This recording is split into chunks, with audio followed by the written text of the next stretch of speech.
Hey everyone, how's it going? Welcome back to another Walking Dead video. So in this one here, I want to break down the new teaser images that we actually got for The Walking Dead Daryl Dixon Season 2, Episode 4. It's actually pretty revealing for the episode because it kind of shows, I guess, that a lot of the nighttime scenes at the nest aren't going to be the whole episode. There's a lot more to the episode. So yeah, I want to break all that down. So before we go any further, make sure to be a subscriber if you want to get all my Walking Dead content like this. My Q&A video will be out tomorrow, and I may do a ratings video tomorrow as well. Like, I usually do like to keep up with the ratings for the show, but usually I'll just mention it in like a video or something. And I focused on it the last 2 episodes because episode 1, well, I just wanted to see what the ratings were compared to the previous season. And then episode 2, or between episode 1 and 2, a bunch of stuff happened to The Walking Dead Daryl Dixon that, you know, may have affected the ratings overall. So I was like, well, I want to see what the numbers are going to be. And it doesn't really look like it had too much of an effect anyways, at least, you know, in terms of cable numbers. But yeah, I'm interested in episode 3's numbers here overall. And so yeah, if it's noteworthy, I'll do a video on that just on its own. If it basically stays the same, you know, around the same anyways, then yeah, I'll just sort of mention it in a video, probably my Q&A video, or yeah, I'm not entirely sure what yet. But also Comic-Con is in just 3 days from now, so I'm really excited for that. We actually have the panel list for I guess both panels. We're gonna have a Dead City panel and a Daryl Dixon panel, and so it doesn't look like Jeffrey Dean Morgan's going to be there, which is definitely unfortunate. You know, you do want him to be there, but it's not really the end of the world. Like, they're still going to be showing off a teaser. They're still going to be talking about the show. Mostly what I'm interested in is the fact that Gimple is there. He's going to be there at both panels, and I want to hear him talk about, you know, the Walking Dead universe just in general, like other spin-offs or just stuff about Rick and Michonne and everything. So yeah, I'm excited for that, and I'm also really excited to see I guess the new look at Dead City Season 2. So I'll have all those videos breaking down everything that we learn on Friday, so yeah, stay tuned for that. I do want to get into the new images that were released here for episode 4. I mean, honestly, I will say they are pretty revealing. I wasn't expecting to see a lot of what we saw here because this kind of confirms to me a lot of certain things that I think are going to happen here in the episode, and sort of, I guess, the overall layout of the episode, you know, in terms of when moments will happen throughout. We have this one shot here of Losang here, and it actually looks like at this point here, either he's held captive or maybe he's joined Madame Janae, or I'm not entirely sure what's going on. But at this point here, I mean, he has a couple wounds now, so it looks like this is going to be at some point later on in episode 4. And what's really interesting about this actually is that there is a shot actually of the same setting here, and we do see the scientist that was working with Pouvoir.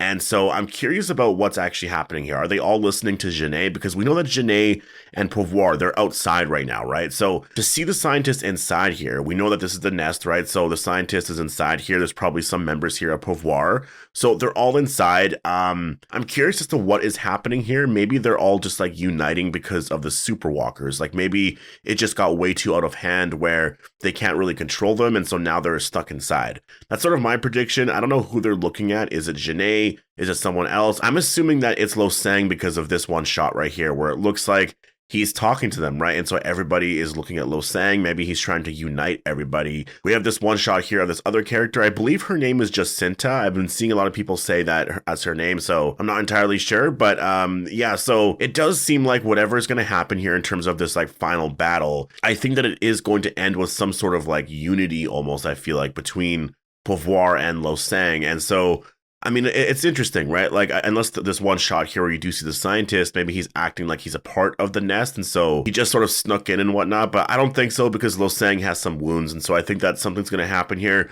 I mean, I don't know if Losang's going to die now. You know, I was sort of predicting that maybe he would die in this episode, but I'm not too sure about that now because he's actually alive here. Unless he dies at some point later on in the episode, just sort of randomly, but I don't think it's happening here in this shot here. And what's interesting about this is that it's actually, I think, during the day, because you actually look at this one shot here where you see the scientist in the background there, it looks like the light that is shining through the glass is lighter. So it just looks like that in the place that they're in. It looks like everything's sort of lit up like it's daytime outside. So, I mean, I think that the final battle or whatever's happening at nighttime will probably be like half of the episode, but I guess it is going to jump forward to it being the next day pretty much right away. And then, yeah, we'll have to wait and see, I guess, where this goes overall. But we have this one shot here of Carol, and obviously this is in the nest, and so we know that she will actually get to the nest at some point here. Again, I think that Carol and Daryl are going to reunite. I really do think so. And again, Isabel's not in here at all, so it just seems like she's probably going to die. Like, if Isabel was in a shot with Daryl and they were outside during the day, then I would have a lot more confidence of, yeah, she's going to survive for sure. But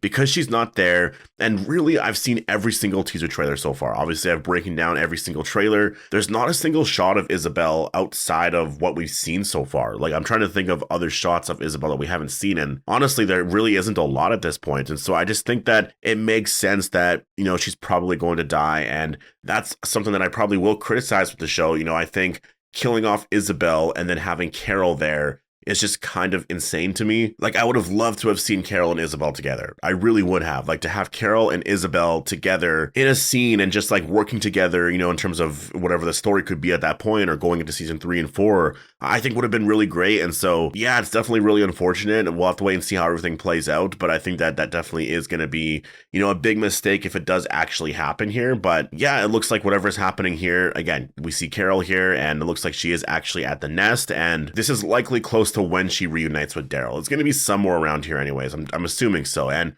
we also have the shot here of Carol. And again, it's at nighttime here. This looks like it's like outside of the nest because you can just kind of tell because of the rocks and stuff behind her. This is probably beforehand, I'm assuming, as she's going up to the nest. We then have some really insane shots that I really was not expecting here. So first of all, we have Daryl here. It looks like he's like in the woods. And again, he has his jacket on here and he doesn't have his crossbow, but I guess Ash has his crossbow, right? Because Carol doesn't have it right now. So Daryl at this point, he's away from the nest.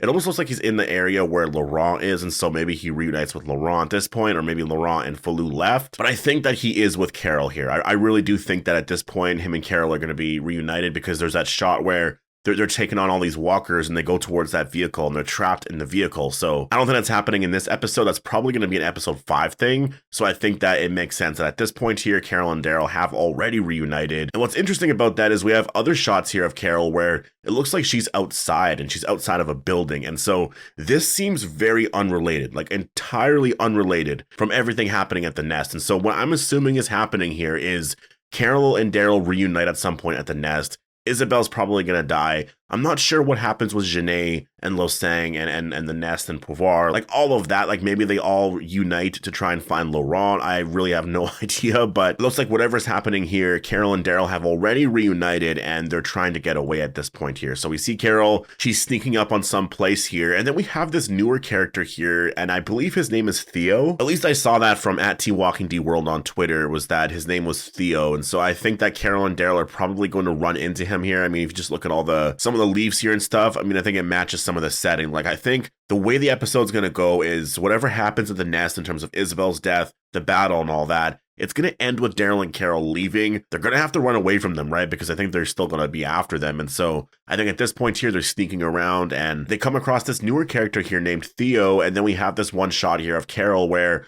it looks like she's inside a building. So I don't know if, they're inside his house or this is like afterwards or something like that. Like, I'm assuming that whatever the storyline is going to be with this newer character named Theo, that it's really overall not going to matter. I mean, I feel like he's probably working with Pouvoir or the Nest or something anyway. So they'll go there and everything will be good, but he'll probably alert the Nest or Pouvoir that he has Daryl and Carol or something like that, and so they'll be forced to leave. Just because, again, I think that there's a lot of scenes where you see Daryl and Carol in a vehicle later on with walkers all around them, and I think that's episode 5. So I'm just assuming that this is going to be something that maybe the episode ends here where, they go into that place and like everything's safe. And then I think episode 5 is going to start with, Pouvoir or the Nest finds them, they end up leaving, and then maybe there's some discussion with, some of the stuff about like who came back, right? Like, did Rick come back or whatever? And so I think a lot of that will play out in episode 5, and then we'll see what the story is at that point, who's still left, and then I guess we'll see how that builds to the finale. But I think that episode 4, it looks like a really great episode. Again, a lot of people are saying that this is like the best episode of the season, and there's a lot of praise for this episode. So it looks like a lot of stuff happens in here. I imagine this episode is going to be a bit longer. I will say the one thing I really, really love about The Walking Dead Daryl Dixon season 2 specifically, season 1 was like this too, but I think season 2 has to be longer, and that is the episode length. Like, every episode is like 50 something minutes, it feels like.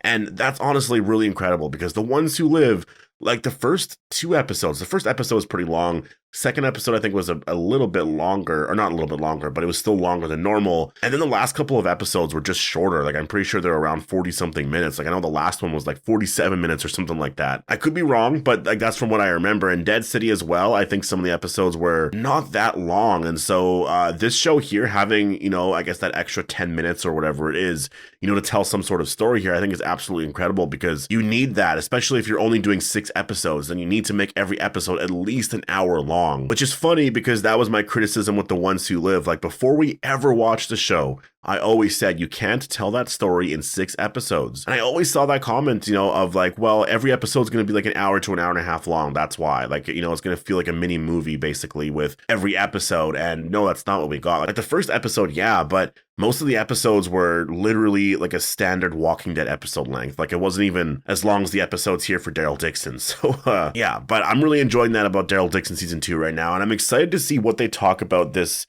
weekend for the show and stuff. And if they maybe increase the episode count for season 3, because it is definitely a concern. You know, I think that is something that people are starting to point out a lot more. Maybe it's because I've been talking about it more, so I've been seeing it more. I have no idea, but it is at least an issue for me. Like, it's a really big issue for me, because it just feels like certain moments could be happening a lot better, and the season just keeps going and going and going. Like, there's just so much stuff that is happening all the time, and it's like you just want to relax a little bit and just like focus on some world building and like building up this community and this and that, and that's what really makes The Walking Dead amazing. And like season 1 worked really well, and you know why it worked? It's because you had one character, Daryl, exploring this new place for the first time. And so that was the story. You had no other characters. We didn't even know of Janae or like anyone else. You just sort of had like these little cryptic teasers to these characters, but that was explained later on. So for the first couple of episodes, it was just Daryl in this new place, and we were learning about all this new stuff. So all the screen time was given to, you know, just that story. And now that we're in episode 2 here, you need more episodes to really, you know, bring out that story. And that's why I think with The Walking Dead, that, you know, those 6 episodes in the very first season worked well, because it was just Rick meeting new people here and there and just sort of seeing the apocalypse for the first time through Rick Grimes and learning of everything in that first season. And then in season 2,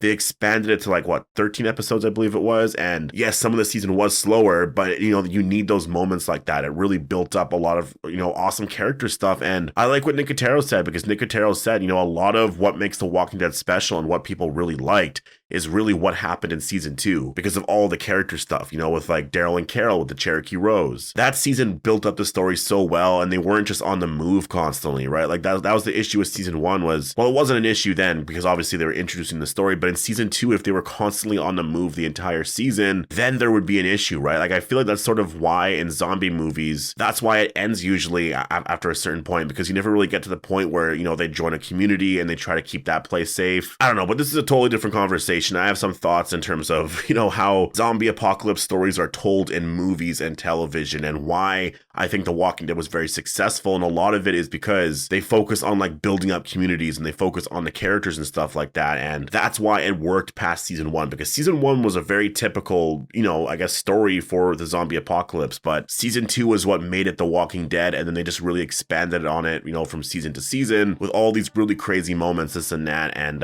yeah, but anyways, I'm gonna leave it here. Definitely post all your thoughts down below. Hope you all enjoyed the video, and I'll see you in the next one.